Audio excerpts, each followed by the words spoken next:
The moment Western powers heal and overcome their projection, the conflict ends.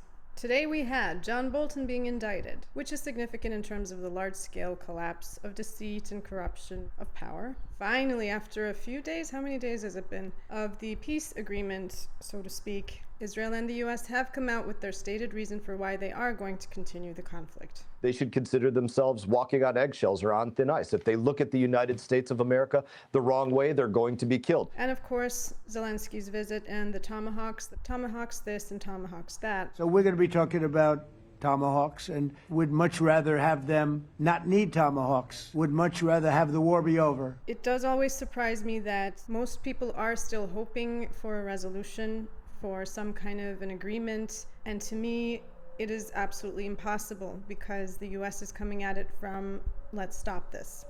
That's all they have.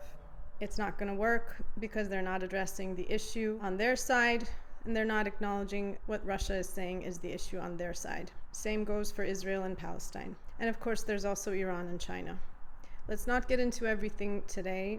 It occurred to me that my videos about the Western spiritual awakening that is underway are often directly linked with the US-Russia dynamic and where it's at. And I hadn't taken the time to ask myself, why exactly am I specifically linking it to that and not to everything else in the world? And I realized that it's based on a simple fact that the US and Russia are basically the military counterparts of each other in a certain way, like the two main superpowers, the nuclear powers of the world. And Russia is the feminine counterpart to the US masculine, actually. What we're seeing is that the US has the unconscious desire to make Russia go away completely. The US perceives and creates situations to serve as an excuse to do so. Everything else that's happening are excuses why they should make them go away completely. They don't want them there at all, and that's not something that can be fixed with any agreement or even war. So Russia is perpetually left in a situation of having to fight back. I know what I'm saying can be controversial to many people, but is also very obvious to a lot of other people. The moment Western powers heal and overcome their projection, the conflict ends.